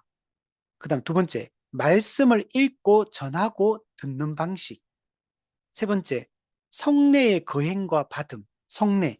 네 번째, 교회의 정치와 권징. 그다음에 그 성역과 그것의 유지. 성역은 뭐냐면 이 복음 이제 그 사역을 얘기하는 거예요. 목양 사역, 그다음 복음 전파 사역. 이것을 유지하라는 거예요. 이 올바른 사역을 하라는 거예요. 그다음에 종교적 금식, 이거는 이제 우리가 항상 하는 게 아니고 특별한 때, 성경에 보면 금식이 나오거든요. 그래서 우리가 특별한 때에 하나님의 은혜를 구하며 이 금식을 할 수 있죠. 그리고 하나님의 이름으로 맹세하는 거, 맹세, 맹세 부분도 성경에 많이 등장하죠. 그리고 그에게 하나님께 서약하는 거, 서약. 그리고 모든 거짓된 예배를 부인하고 미워하고 반대하는 것. 그리고 각자의 위치와 사명에 따라 거짓된 예배와 모든 우상숭배의 기념물, 이 기념물들을 만드는데 이런 것들을 다 제거해야 된다. 이렇게 드리는 게 올바른 예배다라고 얘기를 하는 겁니다. 자, 이걸 한마디로 얘기하면 이 계명에서 하나님을 형상으로 만들어 예배하지 말라. 그러니까 형상이라는 방식은 올바른 예배의 방식이 아니다라고 얘기를 했던 거예요. 그러면 형상이 아니면 뭐냐? 어떻게 예배하는 게 올바른 예배의 방법이냐?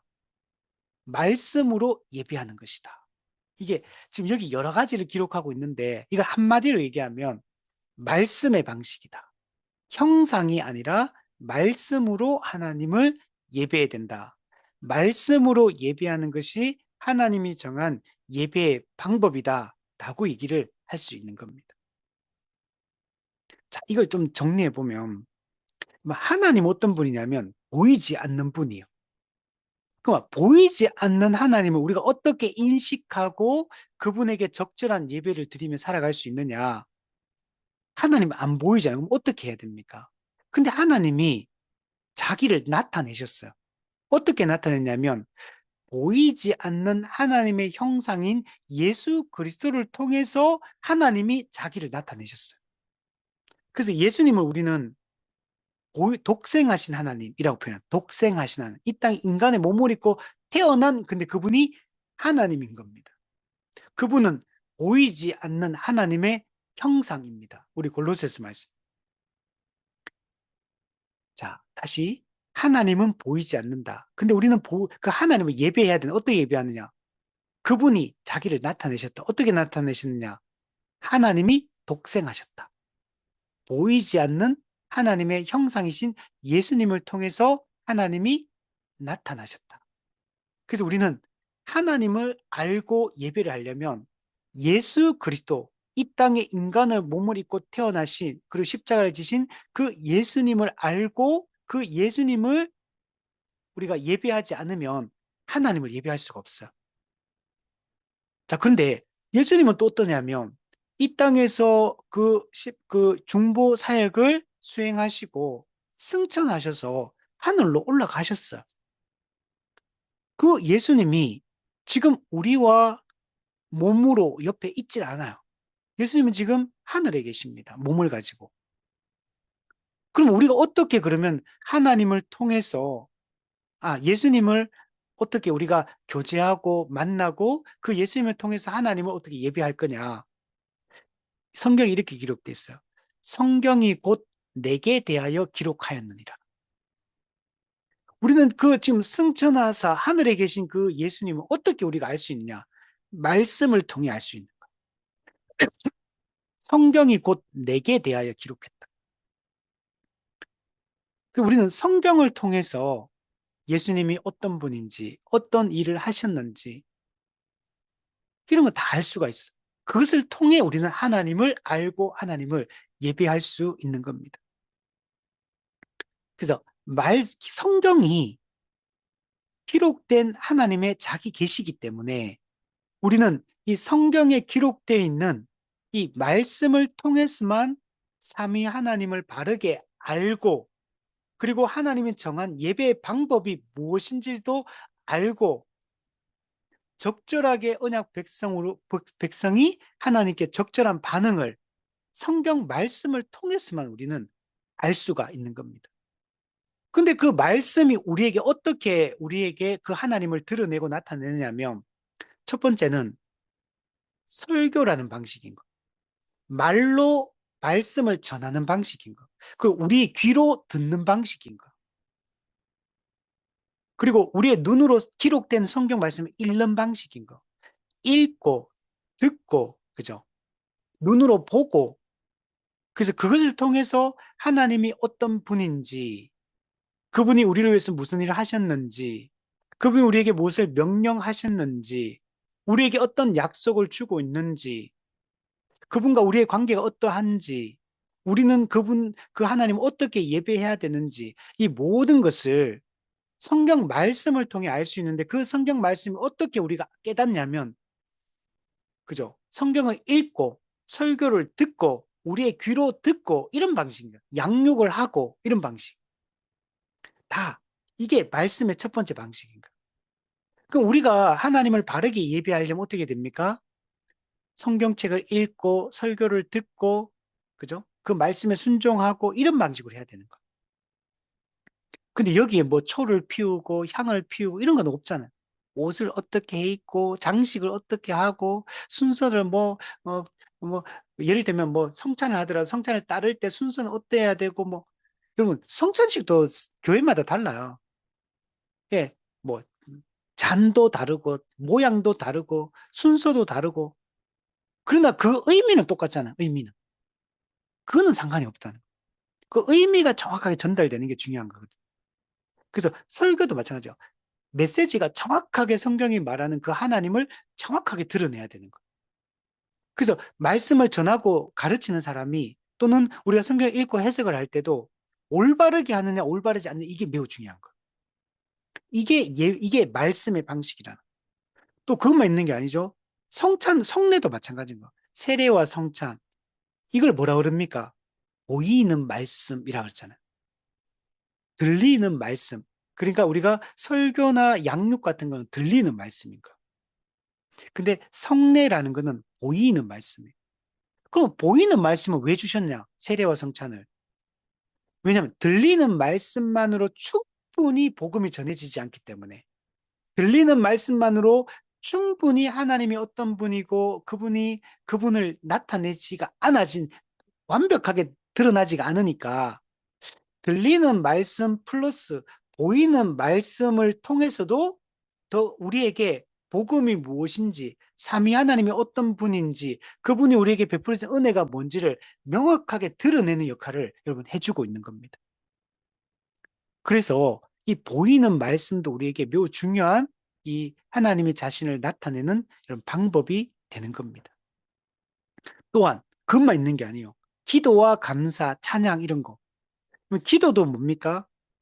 말씀에 기초한 거요. 기도도 그냥 단순히 내 감정을 토해내는 게 아니라 성경의 가르침에 기초해서 그 성경적 가르침에 기반해서 기도를 드릴 때 하나님 받으시는 기도가 되잖아요. 그러니까 기도도 뭡니까? 그러니까 말씀을 기초로 한 여러분 우리의 일종의 간구인 거죠. 그러니까 이것도 기도도 말씀에 기초한 거예요. 찬양도 뭡니까? 곡조 있는 말씀인 거예요. 어, 찬양은 제일 중요한 게 가사가 제일 중요한 거예요. 가사. 가사의 내용이 복음을 어떻게 담아내고 있는가, 말씀을 담아내고 있는가, 이런 게 중요한 거예요. 최근에 한국교회에서 그 예람 워십에서 그 나왔던 찬양들에 대해서 논란이 한동안 됐잖아요. 그, 그 예람 워십에서 하는 가사의 어떤 내용들이 약간 이렇게 직접적으로 하나님을 드러내고 그분이 하신 일을 드러내고 그분의 약속을 담아내고 이렇게 명시적으로 직설적으로 이렇게 딱 나타내야 되는데 직관적으로 메시지가 명확하게 복음이 딱 담기고 교리가 딱 담겨야 되는데 이게 그런 게 아니고 이게 너무 인간 중심적인 이게 찬양의 가사인지 일반 그냥 대중가요인지 모르게 감성을 자극하는 이런 어떤 표현들 가사가 전부 그런 식으로 구성이 되어 있는 거죠. 요즘 찬양이 주로 그런 게 많잖아요. 이게 하나님 입장에서 진리를 선언하는 메시지가 아니고 전부 다 인간의 감정을 표현하는 찬양의 어떤 CCM 형태들이 많잖아요. 아, 우리의 마음을, 우리를 용납해 주신 하나님, 정말 우리를 사랑해 주시고 인내해 주신 하나님, 뭐, 우리 인간편에서 전부 다 찬양의 가사들이 다 기록이 되고 하듯이, 이런 것들이 그게 좋은 건 아니죠, 사실. 그런 게 필요는 해요. 다 나쁘다는 건 아니지만, 그러나 기본적으로는 그 찬양의 가사가 하나님이 어떤 분인지, 그분이 떤 일을 하셨는지, 그분이 하신 일의 결과 우리가 어떤 새로운 존재가 되었는지, 그분이 우리에게 어떤 약속의 말씀을 주고 계시는지, 이런 얘기들이 담겨야 돼요.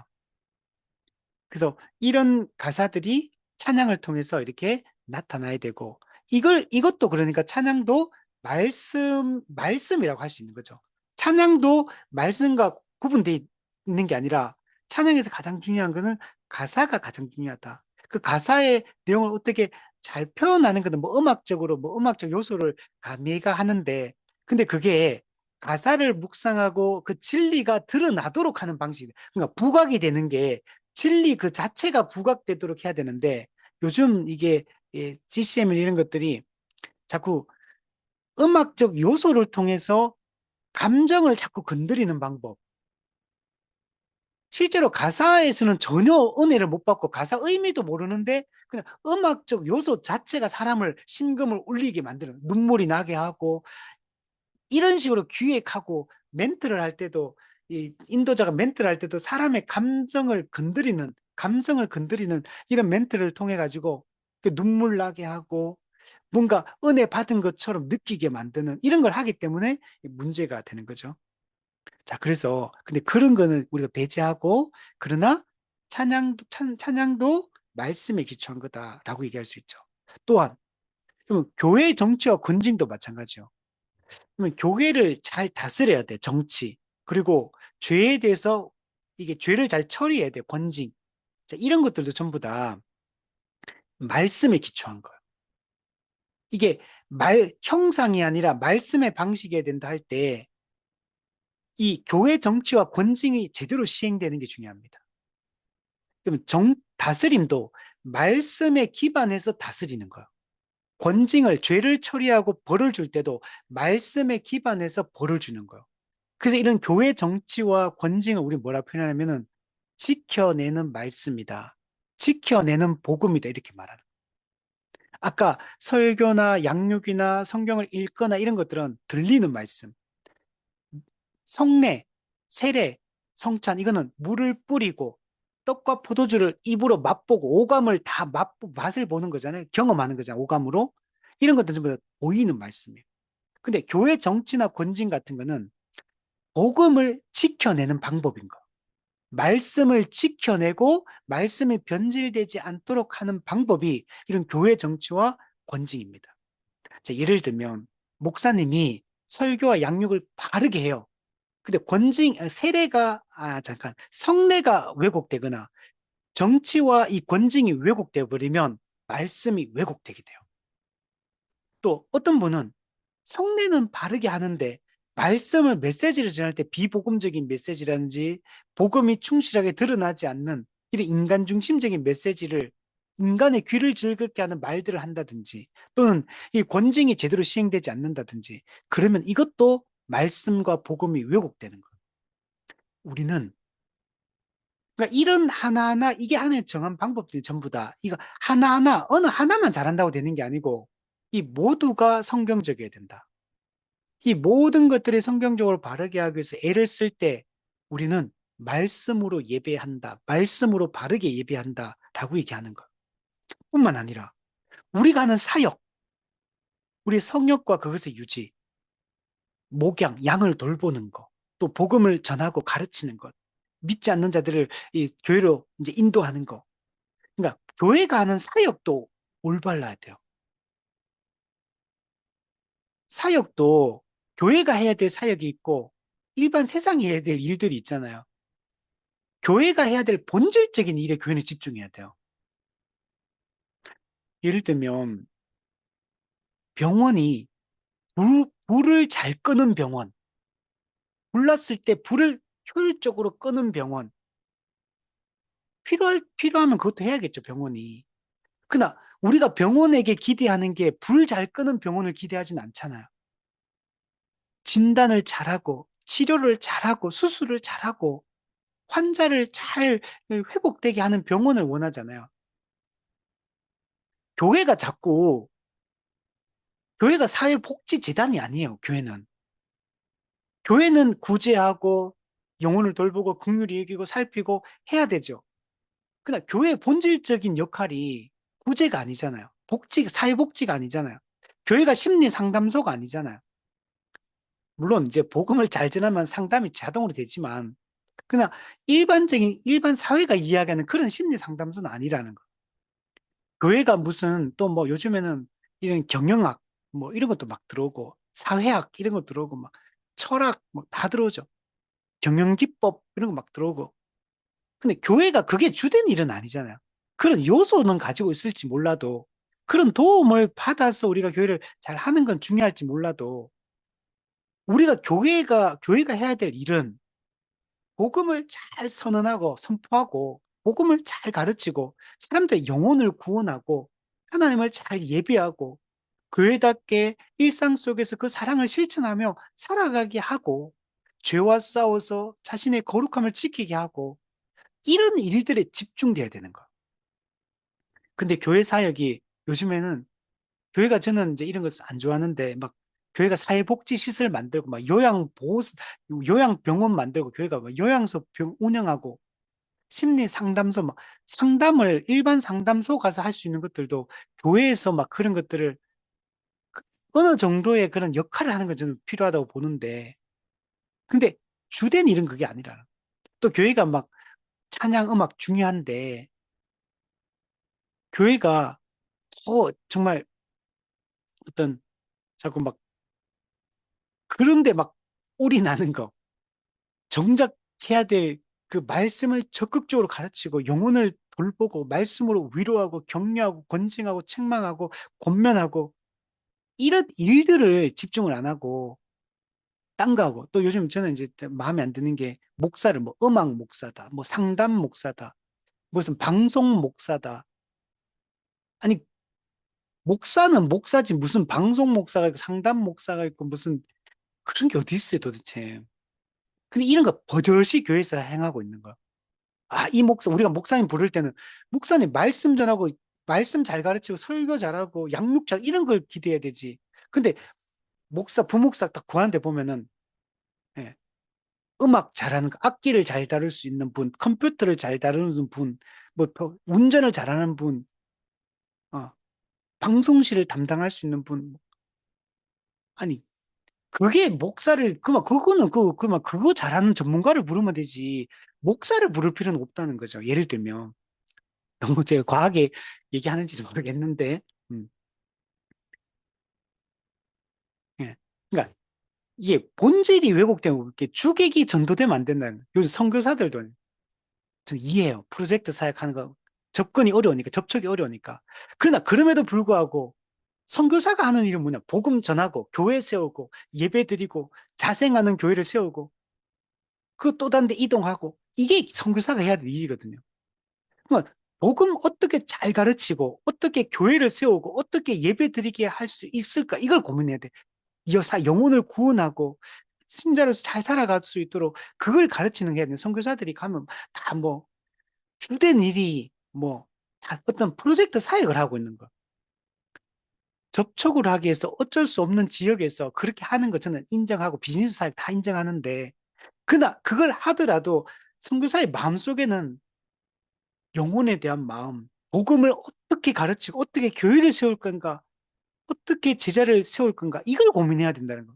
그걸 하기 위해서 나머지는 그냥 도구로 그냥 하는 정도여야지, 그게 주된 일이 돼버리고 온통 거기에 집중돼 있고, 정작 교회를 세우고 영혼을, 복음을 가르치는 일들에는 소홀하고, 바빠가지고 그거 할 일이 없어. 성경 연구할 시간도 없고, 교리 공부를, 자기를 준비하고, 자기를 무장하고, 가르칠 준비를 하고, 설교도 준비를 잘 해가지고 한 편을 하더라도 제대로 하려고 하고, 이런 거는 시간 안 쓰고 막 뭐 일하러 다니는데, 막 사역하는데, 그거 옳지 않다는 거. 이런 게 전부 다 지금 이계명이 요구하는 예배의 방식이라, 예배 드리는 그 방식이 말씀의 방식이라는, 이게 부정하는 것들이, 이게 종교적 금식, 맹세, 서약, 이 모든 것들이 전부 다 이것도 다 올바르게 해야 되는 거예요. 성경의 기초에서 맹세를 성경에서 하지 마라 그러는 게 아니라 올바른 맹세를 하라는 얘기를 하는 거고, 서약을 하지 마라고 하는 게 아니라 올바른 서약을 말씀의 기초에서 하나의 뜻의 기초에서 올바른 방식으로 하라는 거예요. 이건 전부 다 교회가 하는 일들이거든요. 그러니까 교회가 시행하는 이 모든 것들이 말씀의 기초에서 말씀을 드러내고 교회를 세우고 하나님의 나라를 확장하고 이런 일에 기여하도록 해야 돼요. 전부 다. 자, 이게 아니면 다 이게 말씀을 부정하라는 거예요. 그래서 우리는 여기서 벗어나 있는 모든 것들은 다 거짓. 그러니까 자, 여기는 몇 가지 예를 들어서 설명한 거예요. 그러니까 우리가 여기 이런 내용 기록된 내용뿐만 아니라 교회가 행하는 이 모든 요소들, 이건 일종의 다 은혜의 방편이기도 하고 이게 전부 다 예배 말씀의 방식을 구현하는 방식들인 게 전부 다 교회가 하는 것들이. 자, 이런 것들을 전부 다 우리가 올바르게 다 하는 것들을 우리가 말씀으로 예배한다 이렇게 말하는 거. 그냥 말씀으로 예배한다 그러니까 그냥 설교 때 설교만 잘하면 된다 뭐 이런 얘기를 하는 게 아니고 이 포괄적인 의미로 말씀의 방식이다 이렇게 얘기를 하고 있는 겁니다. 근데 이거는 2000년 교회사 가운데 교회 공통적으로 해오던 일들이에요. 교회가 공통적으로 시행하는 방식들이에요. 이걸 벗어나지 말라는 거. 자꾸 막 현대는 현대 시대에 맞게끔 문화에 맞게끔 뭔가를 재조정해가지고 이렇게 뭔가 세련되게 이렇게 사람들의 입맛에 맞게끔 현대인들의 이게 불편하지 않게끔 그러면 안 돼요. 그렇게 가면 왜곡되게 돼 있어요. 자꾸 사람에게 맞추려고 하지 말고 기독교는 절대 진리를 얘기하고 객관적 진리를 얘기하는 거. 예배 방식도 성경에 정한 방법이 있는 거. 이걸 벗어나서는 안 된다. 자꾸 효율적인 효율성을 따지고 자꾸 실용성을 따지고 그렇게 하면 자꾸 타협하게 되고 인간적인 방법을 고안하게 되기 때문에 사람들이 요구하는 입맛에 맞추려고 예배를 드리지 말고 하나님은 정한 예배 방법을 그냥 우리는 그냥 사람들이 좋아하든 말든 그게 중요한 게 아니잖아요. 그냥 하나님이 정했으니까 우리는 그대로 하는 거예요, 그냥. 그리고 그렇게 할 때 실제로 사람들의 영혼을 제대로 된 은혜를 제공할 수 있고 사람들을 올바른 신앙의 길로 인도할 수 있다. 우리 이렇게 생각을 해야 됩니다. 자, 마지막으로 백신문에 보면 이계명을 더 잘 지키게 하려고 여기에 어떠한 이유가 부과되었는가? 자, 이계명을 더 강화하려고 부과된 이유는 다음의 말씀에 내포되어 있다. 나 여호와 너희 하나님은 질투하는 하나님인즉 나를 미워하는 자의 죄를 갚되 아비로부터 아들에게 3, 4대까지 이르게 하거니와 나를 사랑하고 내 계명을 지키는 자에게는 천대까지 은혜를 베푸느니라. 자, 하나님을 형상으로 만들지 말라 하고 나서 왜 그렇게 해야 되는지 이유를 설명하고 있는데 그 이유가 뭐냐면 하나님은 질투하는 하나님이라는 거. 질투의 하나님이라는 거. 우리 질투 그러면 이게 느낌이 어떻습니까? 좀 부정적이잖아요. 시기, 질투 이런 느낌이 드니까 좀 질투하지 마라 이런 얘기할 때 인간의 이 타락한 인간의 부패한 감정으로 우리가 생각하기 쉬운데 근데 여러분 성경에 찾아보시면요. 하나님의 질투에 대한 얘기가 진짜 많아요. 이 대표적으로 한 읽어주면 신명기 4장에 보면 하나님은 소멸하는 불이시오. 질투하는 하나님이다. 소멸하는 불이란 말은 소멸하시기는 이건 심판과 관련돼 있거든요. 심판을 얘기하면서 또 하나 말씀하는 게 질투하는 하나님이다. 이런 얘기를 하고 에스겔서 23장에도 보면 내가 너를 향하여 질투하리니 하나님은 자기 백성을 향해 질투하겠다. 왜? 이스라엘 백성들이 우상 숭배하고 막 그러거든요. 그러니까 하나님이 내가 우상 숭배하는 너희를 내가 질투하겠다. 이렇게 말씀을 하고 있어요. 호세아서에도 스가랴서에도 이 질투에 대한 얘기들이 너무 많이 등장하는 것들을 볼 수 있습니다. 이 질투는 여러분 너무 좋은 거예요. 우리 이 부부 사이를 생각해 보면 돼요. 이 부부 사이에 질투가 없으면 됩니까? 부부 사이에 이 내 아내를, 내 남편을 다른 사람과 공유합니까? 부부 사이는 그런 게 아니잖아요. 독점적으로 사랑하는 거요. 독점적인 권리를 갖는 게 이 부부의 관계잖아요. 하나님과 우리의 관계를 성경에서는 부부 관계를 설명하고 있거든요. 하나님과 우리가 결혼한 이 언약 관계다라고 성경은 설명합니다. 대표적으로 호세아서를 보면 하나님과 이스라엘 백성과의 관계를 이 부부 관계로 설명을 하고 있는 거예요. 그럼 하나님은 우리에게 이 독점적 사랑을 원하시는 겁니다. 하나님은 자기 백성의 사랑을 독점하기를 원하시는 분이에요. 하나님은 이 배타적인 사랑을 원하시는 겁니다. 하는 다른 우상과 다른 존재와 이거 나눌 마음이 전혀 없어요, 하나님은. 하나님은 자기 백성의 온전한 마음을, 온전한 그 사랑을 원하시는 거. 하나님은 그 사랑을 독점하기를 원하시는 거. 누구와도 나누지 않는 이 배타적인 사랑을 하시는 겁니다. 저는 이 부분을 제가 예전에 이 부분을 살피고 이거 설교를 그때 옛날에 한 적이 있었는데 성경에 이 질투하는 하나님에 대한 얘기가 너무 많이 나오는 거예요. 저는 이걸 볼 때 너무 감사하다는 생각이 들고 하나님이 이 질투라는 거는 상대방을 정말 사랑해야 질투가 생기잖아요. 이 부부 사이도 사랑 없는 부부는 서로 그냥 관계 유지만 해가지고 그냥 법적인 그런 어떤 자기 이득 때문에 그 관계는 유지하지만 이혼하지 않고 그러나 그냥 서로 상관하지 않는 사람도 많잖아요, 요즘에. 두 사람이 뭐 어떻게 하든 간에 질투를 안 하면 사랑이 식었기 때문에 질투를 하지 않는 거죠. 하나님이 우리에게 이 배타적 사랑을 요구하는 것은 하나님이 그만큼 우리를 사랑한다는 것. 우리를 너무 사랑하고 우리의 사랑 전부를 원하시는 것. 어느 누구에게도 그 사랑을 주기를 원치 않으시는 겁니다. 얼마나 우리를 사랑하는지를 보여주는 게 이 하나님의 이 질투입니다. 그리고 나서 밑에 보면 이는 우리 위에 있는 하나님의 주권과 우리 안에 있는 순종을 나타낸다. 하나님은 우상 숭배자들을 영적으로 간음하는 자로 여기사 보복하시는 분노를 나타내신다. 그럼 하나님은 우리에 대한 독점권을 가지기를 원하시고 우리는 그분께 완전한 순종을 하나님 하기를 원하시는 겁니다. 우리 전부를 원하시는 거예요. 조금이라도 마음이 나누어지는 것을 하나님은 원치 않으십니다.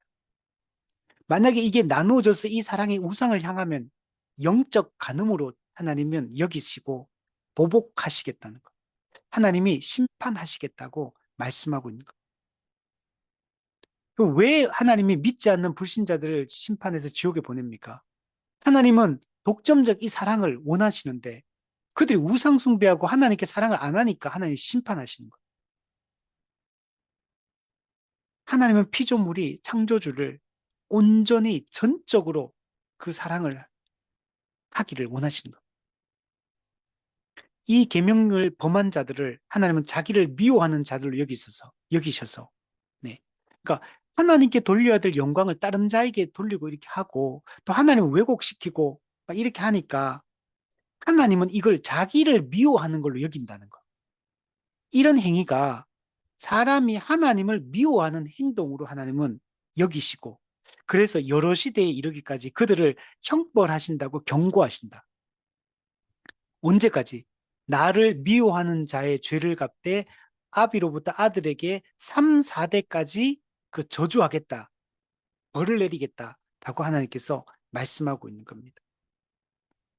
여러분, 이거는 언약 파기, 즉 하나님과 우리가 결혼한 언약 관계인데 이 결혼 언약의 관계를 깨뜨리고 우상 숭배하고 다른 남자에게 가서 다른 여자에게 가서 이 사랑을 하니까 그 결혼 언약을 파기한 것에 대해서 하나님은 이걸 나를 미워하는 걸로 영적 가늠한 걸로 여기고 거기에 대해서 심판하겠다. 절대로 이걸 용납하지 않겠다라고 하나님 말씀하는데 근데 그 형벌이 언제까지 가냐면 3, 4대까지 형벌이 이르게 할 거다라고 말씀을 하고 있습니다. 근데 이거는 오해하면 안 되죠. 우리 예레미야 말씀 보면 아버지가 신포도를 먹었다고 아들의 이가 시다 하지 않는다. 그죠? 아버지가 신포도 먹으면 아버지 이만 신 거지. 아들 이는 안 신 거죠. 마찬가지로 아버지가 하나님께 우상 숭배하고 이렇게 잘못된 죄를 지었을 때 그 죄의 책임을 아버지만 지는 거지. 우리 아버지가 영적 간음했다고 아들도 다 지옥 보내는 건 아니잖아요. 그죠? 다 우리는 1대1로 하나님 앞에 예, 이게 단독자로 하나님 앞에 서 있는 거지. 아버지가 잘못했다고 그게 아들한테 저주를 내리고 하면 그거는 하나님이 불의한 분이죠. 그래서 이 말을 그렇게 이해하면 안 되겠죠. 그래서 예, 아, 이런 하나님을 미워하는 죄를 갚을 때 3, 4대까지 이른다는 말이 아버지 지은 죄 때문에 아들은 자식 때 자손들은 잘못한 것도 없는데 그들에게도 책임을 묻겠다. 연좌제 옛날에 뭐 하는 것처럼 그런 식으로 하는 게 아니라 이거는 이제 그런 의미는 아니고 그죠. 자기 죄는 자기가 지는 건데 부모가 잘못된 신앙관을 갖게 되고 이런 잘못된 신앙의 이 태도로 이게 살아가게 되면 그 모든 것을 누가 보게 되냐면 자식들이 다 보게 되는 겁니다. 그러면 자식들은 부모의 잘못된 신앙의 형태들을 보고 부정적 영향을 받을 수밖에 없겠죠. 그래서 그 자손들도 그 영향이 아래로 영향을 받아서 그런 잘못된 하나님 예배 형태를 갖게 되는 것에 대한 이 경고를 하게 되죠. 만약에 자식들도 그렇게 하게 되면 그 자식도 하나님께 이 심판을 받는 것은 마땅하고 손자도 만약 그렇게 그 영향을 받아 그렇게 신앙생활하면 손자도 자기가 그렇게 한 것에 대한 하나님께 이 심판을 받게 되는 거죠. 이제 그런 식으로 된다는 얘기지 이게 뭐 우리 옛날에 가계에 흐르는 저주가 있다. 이런 식으로 이 저주가 흐른다. 이렇게 이해하면 안 됩니다. 네, 잘못된 겁니다. 가계에 흐르는 저주는 없습니다. 그 말도 안 되는 얘기들이고 그건 이단적 가르침입니다. 요즘도 그런 얘기 하는 분들 많던데 여러분 그거는 가계에 흐르는 저주는 없습니다. 여러분.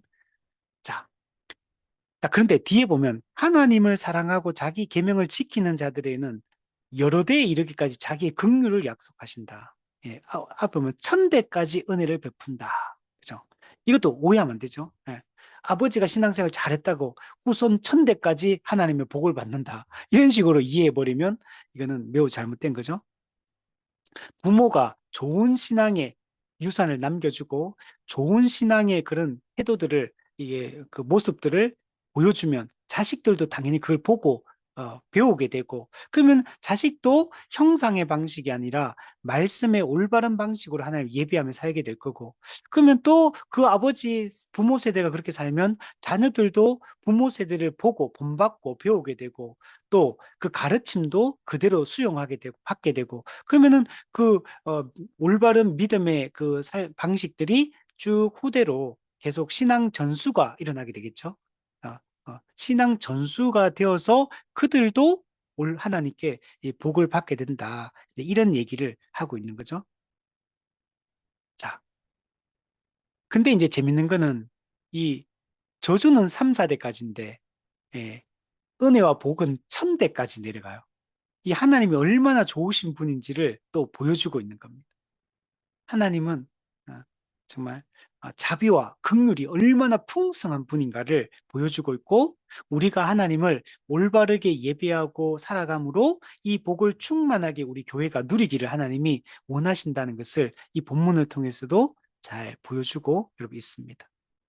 그래서 하나님의 이 질투한 하나님, 이 언약적 사랑을 우리에게 원하고 있다. 그래서 저는 이 표현이 좋은 것 같아요. 그래서 좀 표현이 좀 과격하긴 하지만 하나님은 독점적으로 우리의 사랑을 원하신다. 하나님은 우리가 배타적으로 하나님 그분만 사랑하기를 원하신다. 음. 하나님은 조금 더 누군가와 나누기를 원하지 않는다. 온전히 우리의 전부를 하나님 우리에게 원하신다. 이게 우리를 향한 하나님의 마음이고 우리가 이렇게 하나님을 바르게 예배하고 살아갈 때 하나님과의 그 화목함을 화목됨을 누리고 그 하나님과의 화목됨을 또 충만하게 누리는 사람들은 서로 간에 우리 서로 성도 서로 간에 이 화목함을 또 누리게 되는 거죠. 우리가 하나님을 올바르게 하나님을 예배하고 사랑하면 사랑과의 관계도 다 사랑의 관계에 연합된 관계로 우리가 살게 되니까 이 땅에서 하나님을 잘 섬기고 이웃과 올바른 관계를 맺고 잘 서로 사랑하며 살아가면 이 땅에서 삶이 죄로 말미암은 그 고통들은 현저하게 줄어들게 되는 겁니다. 우리 이렇게 살아가면 초대교회처럼 이 교회적 삶을 살아가니까 가난한 자가 없었다 하는 것처럼 죄로 말미암은 그 비참함으로부터 우리는 현저하게 벗어나게 되고 이 땅에서부터 이미만 하나님 나라를 더 충만하게 누리며 우리는 살아갈 수 있게 되는 것입니다. 자, 우리 오늘은 여기까지 우리 하도록 하겠습니다.